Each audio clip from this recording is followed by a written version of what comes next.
that holding the elections as scheduled. Election is an indirect referendum. I socially program a constitutional convention instead of constitutional assembly, and a collective effort to restore the trustworthiness of our democratic institutions. Kung charter change ang target ng Malacanang sa pagbubukas ng sesyon ng Kongreso sa Hulyo, impeachment naman ng Pangulong Arroyo ang ikakasanang oposisyon. Ayon kay House Minority Leader Francisco Escudero, pagbukas ng sesyon, fully activated na ang impeachment team. Leader ng prosecution team si Congressman Ronnie Zamora. Tagapagsalita naman sina Congressman Gilbert Remulla at Alan Peter Cayetano.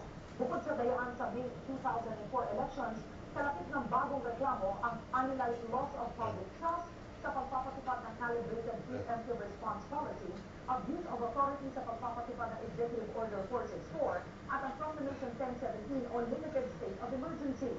Git naman ang mayorya, charter change at hindi impeachment ang uusad sa muling pagbubukas ng sesyon ng Kongreso. Sa palagay ko sa punto nito, hindi na abot na sa pinansyasa bago may isampa ang pangalawang impeachment laban kay Pangulong Arroyo. That is just saying that there is no time. There is no appropriate time for charter change. Alam niya, kinukunan siya. Kaya camera conscious kasi. Oo, kaya camera conscious yan. Tinitignan ako eh. Cards ng mga malls ang umano'y mga terorista para makapasok sa target nila. Ito ang kinumpirma ng Ayaw magpakit. CIDG-NCR sa loob ng Bulgar na gamit ng isa sa mga napatay na umano'y panel sa SM Ayaw magpakit eh. may nakuhang ID ng isang malaking mall sa kanya. Nagpapatrofis si Gas Agalgas. Kinumpirma ng CIDG-NCR na si Cebu nagtakbuhan ang mga umano'y terorista ng Raha Sulaiman Group na nakatakas sa raid sa Marikina noong April 27. Isang improvised explosive device ang na-discovering tinigil ng mga suspect na sina Harry Dutro at Gabriel Ulama sa Marikina ng SM Cebu. Hindi makaakyat. Hindi sa akin, kay Jessie. Kay Jessie mamigay. Hindi makaakyat. Sa akin tuloy inabot. Nasurpresa rin ang mga otoridad nang makita kay Yusuf ang isang ID na isang barbershop sa isang malaking mall dito sa Metro Manila. Posible mo nung gamit ang ID sa madaling pagpasok sa mall. We are trying to coordinate with the mall and sasabihin namin na yung ID na ito is the issue doon sa... Atila, ba't pa-cute ka? Ha? Ba't camera conscious ka? Isa rin sa mga dokumentong nakita kay Yusuf ang resibo sa kanilang nirerentang bahay sa Champagne Street para Marikina. Bunga ng pagkakadiscovery, nagpaalarma na rin ang CIDG sa iba't ibang posibleng target ng grupo. 7 miyembro pa Atila. ang Sulaiman Group Atila. ang introduce ng PNP Intelligence Group. Casadelgas, patron ng Pilipinas. Kunin mo yung bola mo.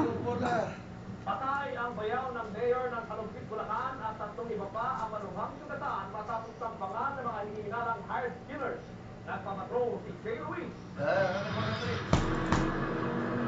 Katatapos lamang magbigay ng mga proyektos ng simbahan sa piyesta ng Barangay Bunusan, Kalumpit, si Dr. Norman Joshua at 3 pang kasama. Nang harangin na 3 armadong lalaki hanggang sa sakyan sa potensyal ng Armalite. Yung mag-lock sila, nag-open fire agad yung mga sinampakay ng suspect, isang araw na tulad ko lang kotse. Namatay habang ginagawa sa ospital si Joshua na mga kasugatan naman ang mga kasama niya. Presidente ng Parish Pastoral Council Rotary Club ng Kalumpit at Grand Knight ng Knights of the Columbus at may-ari ng Santa Cruz Hospital sa Kalumpit. Sila na mabait si Dr. Joshua. Tinutuloy namin ang pagkapatay ng kay Doktor. At ito'y hindi na makawalan sa tao ng kapatid. Hindi ko na nakakaroon sa lahat ng mga taong natutulungan niya. Naniniwala si Kalumpit Mayor James Jesus sa bayaw ng biktima na hindi si Dr. Joshua ang original target ng mga Agaw. It's definitely to hurt me. Eh, sino pa po yung focus nung kundi yung kalaban ko na dati gusto magbalik na naman at gamitin ang lahat ng bagay para po siya ay nanumbalik mo ulit maging hari muli dito sa aming bayan. Noong 2004, pinatay din ng mga hinihinalang kalaban sa politika ang kanyang campaign manager. Sa tingin nyo ay natakot nyo ang mga tao dito. Definitely, mulat na tao dito. Alam na ang lahat ng kaisipan at kasamaan nito hindi nakakayagan ng mga rebellion. Naglabas ng pulisya ng anti-state Pinagwagwagan. Patrol ng Pilipinas. Sa pagbabalik ng TV Patrol World, 5 Palestino napatay ng Israeli police sa panibagong riot sa West Bank. Buntang lalaki sa Indonesia, sumabog. Mga Salvador, pinasagang bagong drama dance princess. Randy, bagong drama host princess. Ano, agawin mo. At Tignan mo. ang bagong babae sa buhay ni Piolo Pascual. Sinadasan Joe. Agaw. Agawin mo. Talog tayong dilan. Agaw.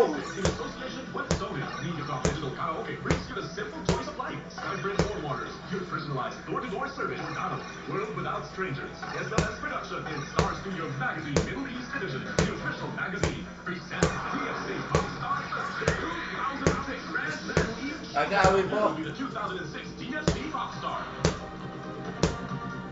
Agaw. Host the greatest performance live with Al-Azhar Video and Dubai on 2/2 at 8 p.m. Hosted by Mr. Bradley by Sam Gilby. Sing along to in 2005 TFC Rockstar Miss Sihara Humawan with Ruel Santiago as the chairman of the board of justice. TFC Rockstar Switch is brought to you by powered by Mika Electronics and Home Appliances. Inilunsad ngayon ang Department of Justice Nagdudot-dut.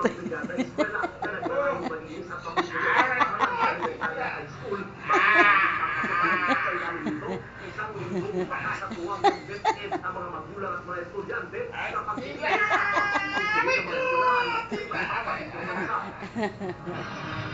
iniutos ng piskal na pakawalan ng 2 karnap na umaming sakot sa pagkarnap ng Missile Patrol ni Pangasinan Representative Amado Espino, pinalaya ni Fiscal Lino Penetro, sila Ernesto Sagabain at Orlando Gasquet dahil sa technicality. Aniya, kailangan umanong sa Caloocan isang pangkaso ng karnap. Hindi nakilala ng biktima ang mga suspect. Dahil dito, nalagamba ang mga otoridad na hindi na magpapakita ang mga suspect. Mula sa 50.15, nahuman na ng tutong pamilya, magbababa ito kung para mapakita ng Ubernes ay ban at nag-reserve sa Philippines Online tumaas ang US interest rates. Dahil dito, mas gusto ang mamuhunan ng mga investor sa lugar kaysa sa piso. Kaya paman, hindi pa naman daw nakakamalan ang pagkaito ng palitan ng piso sa lugar. Pitong sunod-sunod na linggo nang nagtataas sa presyo ng langis pero hindi pa raw ito sapat sa kailangang bawisin sa presyo ng diesel at gasolina. Kaya nababawasan ng Malacanang ang tarifang isinapataw sa mga produktong petrolyo. Sremola. Si Alvin Alcito. 3 piso na itinaas sa litro ng diesel at gasolina mula Abril. Pero para sa mga oil company, kulang pa rin ito para makabawi sa pagtaas ng presyo ng langis sa world market. Mahigit 40 pesos na ang gasolina, lagpas 35 pesos naman ang diesel. Isang kwenta ng maliit ang kumpanya ng langis, 4 pesos pa sa gasolina ang kailangang bawiin, 3.50 naman sa diesel. Sa lingguhang 50 sentimong pagtaas, aabutin pa ng Hulyo ang serye ng oil price hike. At these prices, probably we will see another 6 to 8 weeks of adjustments at the pump. Kasi kung yun ang cost na nakikita na siya. Kasi malaki Taka ng bibig. tinaas ng presyo ng gasolina. Para maisa ang presyo ng langis, inapumaan na ng Malacanang ang pagpapababa ng tarifa ng inaangkat na langis. Pero papalakasin pa lang ng DOT ang patakaran kung kailan takapiyasan ng tarifa. Malamang daw sa diesel at papunta ang diskwento sa tarifa bilang proteksyon sa public transport sector. Kung makapagpigil siya ng airtime. Dudot-dudot na yung bro. Ang bago sa tarifa ng 3.50 ang papawiin ng mga oil company sa diesel. Kung tatanggalin kasi ang 3% na tarifa sa kasalukuyang presyo ng diesel, papatak lang ng halos 90 centavos ang matatanggal sa presyo ng diesel. Alvin Alcito, Patrol ng Pilipinas.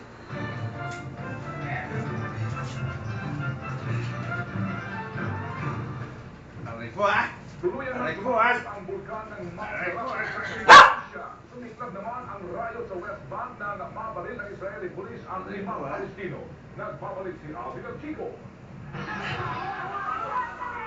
Nagkagulo sa Kabating West Bank ng bangin ng mga sundalong Israeli ang 5 militanteng Palestino na pumalag habang sila ay inaaresto. Sinundan pa ito ng Ganun yung bola. sa bahay ng iba pa mga hinahanap na Palestino.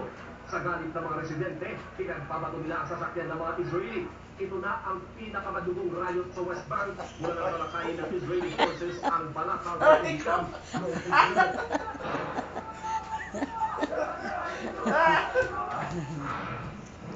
wala namang tigil ang buga ng hot clouds at acid rain ng Merapi volcano sa Indonesia. Unti-unti na rin lumulwa ang lava sa bibig ng bulkan. Isang malinaw na indikasyon Wala na. na